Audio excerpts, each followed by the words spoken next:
और इसी ज्ञान को संसार में प्रत्येक देवी देवताओं ने, ऋषि मुनियों ने हमें दिया है। आदेश की पालना करना, हमारा जन्म भी एक आदेश है। भगवान की इच्छा है कि हम मनुष्य के रूप में जन्म लिए हैं और उसी भाव को हमें अपने जीवन के अंदर उतारना है। आदेश का शब्द जो हम आम भाषा में समझते हैं कि मैंने कुछ आपको कहा और आपने उसके आदेश की पालना की। अगर आदेश शब्द का हम व्याख्यान करेंगे तो उसका मूल ध्येय यही आपको प्राप्त होगा कि हमारा जीवन जो हमें बहुत ही पुण्य कर्मों के माध्यम से मिला है, ये जीवन और इस जीवन के अंदर जो हमारी जीवन यात्रा है वो आदेशों की पालना है। गुरु का आदेश शिष्य को होता है, शिष्य का आदेश गुरु को होता है।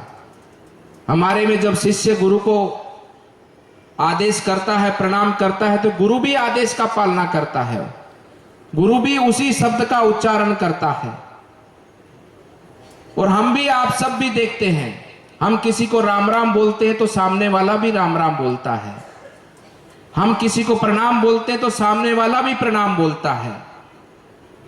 अर्थात इसका एक ही अर्थ है कि जो ये हमारा जीवन है, ये जीवन हमारा इस संसार को, इस प्रकृति को, इस व्यवस्था को, भगवान की द्वारा बनाई गई व्यवस्था के अनुसार, धर्म के अनुसार इस व्यवस्था को हम सबको लेकर आगे बढ़ना है।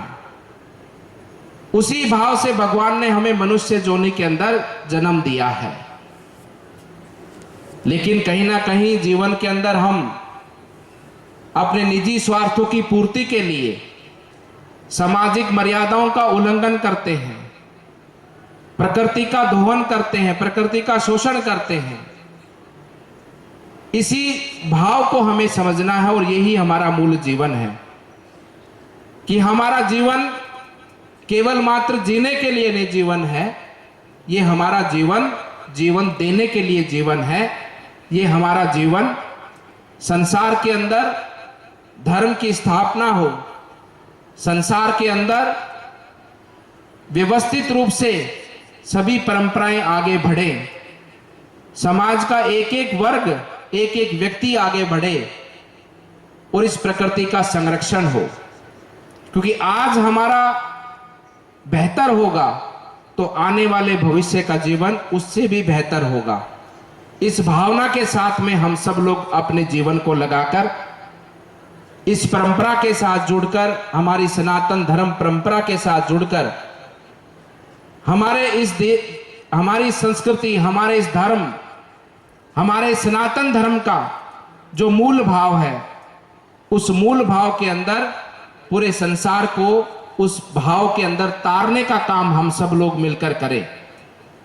ये आज वर्तमान समय की हमारी सबकी आवश्यकता भी है और ये हमारा दायित्व भी बनता है, क्योंकि हम सब लोग सनातन धर्म को मानने वाले व्यक्ति हैं। और सनातन धर्म को जो व्यक्ति मानता है वो व्यक्ति व्यक्तिगत स्वार्थ के लिए अपना जीवन नहीं जीता, वो व्यक्ति संसार के कल्याण के लिए अपना जीवन जीता है और संसार के कल्याण की भावना को मन में रखकर अपने जीवन को आगे बढ़ाता है। आज बहुत अच्छा उचित अवसर है और हम सब लोग बहुत सौभाग्यशाली हैं कि इस कालखंड में भगवान की कृपा से हमें इस पुण्य भूमि पर जन्म मिला है और वो भी मनुष्य का जीवन मिला है। आप सब जानते हैं, पूरा देश जानता है, पूरी दुनिया जानती है कि उस समय पर द्वापर युग के अंदर भगवान श्री राम लला 12 वर्ष का वनवास काटकर लंका विजय कर अयोध्या लौटे थे। लेकिन आज भगवान श्री राम लला 500 वर्षों का वनवास काटकर पुनः अयोध्या लौटे हैं, पुनः अयोध्या पर विराजमान हुए हैं और आपके सामने हुए हैं। आपकी आंखों के सामने राजा राम विराजमान हुए हैं। उस समय जब भगवान श्री राम अयोध्या पर विराजमान हुए तो हमारे देश के अंदर राम राज्य की स्थापना हुई थी। पूरा देश राम राज्य का अनुभव करता था। और आज क्या है? आज हमारे सबके राजा कौन है? भगवान राम है कि नहीं है? दोनों हाथ उठाकर कहो, हमारे राजा कौन है? भगवान राम कहां बैठे हैं? और हम सब क्या हैं? हम राम की, हम किसकी प्रजा हैं? हम किसकी प्रजा हैं? आवाज नहीं आ रही पीछे से। हम किसकी प्रजा हैं? हम राम की प्रजा हैं।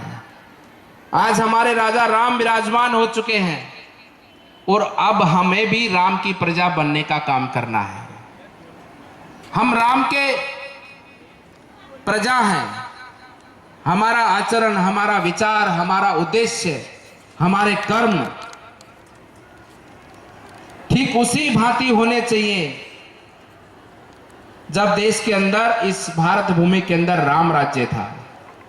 हम राम के भक्त हैं, राम के उपासक हैं, हम सनातन धर्म को मानने वाले लोग हैं और उसी भाव से हम अपने जीवन को आगे बढ़ाएंगे कि हम राम की प्रजा हैं। हमारे अंदर राम विराजमान है। हम राम को पूजते हैं और राम को पूजने वाला व्यक्ति सदैव अपने मन के अंदर शुद्ध विचार रखेगा, सदैव अपने मन के अंदर हर एक व्यक्ति के लिए दया भावना रखेगा, क्षमा रखेगा। राम को मानने वाला व्यक्ति कोई भी पीड़ित होगा, दीन दुखी होगा, उसके लिए हर समय खड़ा होकर उसकी मदद के लिए तैयार रहेगा। राम को मानने वाला व्यक्ति अपनी संस्कृति, अपने धर्म, अपने राष्ट्र को आगे बढ़ाने के लिए अपने जीवन को अपने कर्म के माध्यम से लगाएगा। और हमारा देश एक सक्षम राष्ट्र बनेगा तो उसका लाभ केवल हमारे भारत भूमि को नहीं होने वाला है, उसका लाभ केवल हमारे परिवार को या हमारे आने वाली पीढ़ी को नहीं होने वाला है, उसका लाभ पूरे संसार को मिलने वाला है। क्योंकि पूरे संसार का कल्याण और पूरे संसार को अगर अपना भाई, अपना मित्र, अपने परिवार का सदस्य मानकर कोई संस्कृति लेकर, कोई धर्म लेकर आगे बढ़ सकता है तो वो केवल सनातन धर्म है, वो आपका और हमारा धर्म है। पूरे संसार को एक परिवार के रूप में लेकर आगे बढ़ना, पूरे संसार में सब सुख समृद्धि का अनुभव करें, किसी भी प्रकार का किसी में कोई आपस में बैर ना हो, आपस में किसी भी प्रकार की कोई दुश्मनी ना हो, एक दूसरे का सम्मान करते हुए, इस प्रकृति की संरक्षण करते हुए अपने जीवन को आगे बढ़ाए और इस संसार को कल्याण के पथ पर ले जा सकते हैं तो आप और हम सब। इसलिए भक्तजनों, ये हम सब का सौभाग्य है और ये महायोगी गुरु गोरक्षनाथ जी की कृपा है कि उन्होंने इस स्थान को चुना है कि आज यहां पर उनका पवित्र देवालय का निर्माण कार्य आगे बढ़ा है। और महायोगी गोरक्षनाथ जी, जिनको जानने के लिए, जिनके गुण, जिनके ज्ञान, जिनके आशीर्वाद को प्राप्त करने के लिए मैं तो आपसे इतना ही कहना चाहता हूं, हम जल को तो सब जानते हैं कि जल, पानी मेघ से बरसता है या जमीन को खोदेंगे तो कुआं खोदेंगे तो कुएं में पानी मिलता है। लेकिन ये जल तत्व बना कैसे है, ये जल का निर्माण कैसे हुआ है, अगर हम उसकी खोज करेंगे तो आप महायोगी गुरु गोरक्षनाथ जी को पाएंगे कि महायोगी गोरक्षनाथ जी ने अपनी योग माया से हमारे अपने इस संसार को, अपने सनातन धर्म को, चाहे वो योग का ज्ञान हो, चाहे समाज में समानता का भाव हो, इन सभी भावों को लेकर महायोगी गोरक्षनाथ जी ने अपनी तप साधना से हमें फलीभूत किया है। आप सब जानते हैं विक्रमादित्य का नाम, जानते हैं कि विक्रमादित्य, राजा विक्रमादित्य जानते हैं? राजा विक्रमादित्य जो उज्जैन के राजा थे, उनके बड़े भाई भर्तृहरि जी थे। भर्तृहरि जी महायोगी गोरक्षनाथ जी के शिष्य बने और उससे पहले देश के अंदर अशोका का राज था, राजा अशोक का। अशोक ने जैसे ही अपना धर्म परिवर्तन किया और उसके बाद में हमारी सनातन धर्म संस्कृति को बहुत हानि हुई थी, बहुत व्यापक स्तर पर हानि हुई थी। हमारे देवालों पर, हमारे धार्मिक ग्रंथों का बहुत व्यापक स्तर पर उनकी हानि हुई थी। और महायोगी गोरक्षनाथ जी ने उस कालखंड के बाद में राजा भर्तृहरि जी को अपना शिष्य बनाया और भर्तृहरि जी के छोटे भाई विक्रमादित्य का राज तिलक महायोगी गोरक्षनाथ जी ने किया। आज हम सब जानते हैं, हमने इतिहास में पढ़ा है कि हमारे भारतवर्ष को सोने की चिड़िया कहा जाता था। वो सोने की चिड़िया का कालखंड विक्रमादित्य के शासन के समय का था।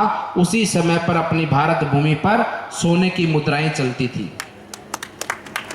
आज हम सब अपने मांगलिक कार्यक्रमों में पंचांग को देखते हैं।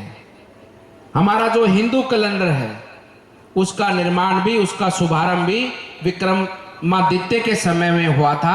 आज भी हम उसको विक्रम संवत कहते हैं। उसी समय पर हमारे देश के अंदर पुनः देवालों का निर्माण हुआ, हमारे धार्मिक ग्रंथों का लेखन पठन हुआ। ये महायोगी गोरक्षनाथ जी की ही कृपा है। जब राम जन्मभूमि का भूमि पूजन हो रहा था तब मुझे उस समय पर, मैं आपको अपना अनुभव बताता हूं, मुझे ध्यान आया, मैं भी उस भूमि पूजन में गया था, मेरे को भी सौभाग्य मिला था। मुझे उस समय स्मरण हुआ कि उस कालखंड के अंदर महायोगी गोरक्षनाथ जी ने विक्रमादित्य का तिलक कर पुनर्सनातन धर्म की स्थापना की थी। और आज इस कलयुग के अंदर भी, आज इस वर्तमान समय के अंदर भी उसी परंपरा के पीठ पर विराजमान एक योगी ने माननीय प्रधानमंत्री जी के साथ मिलकर पुनः सनातन धर्म की स्थापना को आगे बढ़ाने का कार्य राम मंदिर के भूमि पूजन के माध्यम से शुरू किया है। देखिए, जो जीवन में घटित होता है वो ऐसे नहीं होता है, इसको हमें समझना होगा। इतना लंबा समय के बाद में राम मंदिर बनना, इतने लंबे समय के बाद में देश के अंदर सनातन धर्म का सम्मान होना, हमारी विरासत का सम्मान होना, इतने लंबे समय के बाद में आज पूरे विश्व जगत के अंदर हमारे देश का वैभव, हमारे देश का गुणगान, हमारे देश का सम्मान जो इस पवित्र गुजरात की भूमि के माध्यम से आगे बढ़ा है, माननीय प्रधानमंत्री जी के नेतृत्व में बढ़ा है, ये हम सब का परम सौभाग्य। ये ऐसे ही नहीं है, ये समय के इस आभास को, समय के इस चाल को, समय के इस उद्घोष को हम सबको समझना होगा। ये ऐसे ही सब कुछ नहीं हो रहा है, ये आने वाला समय आपका और हमारे इस पवित्र भूमि का है।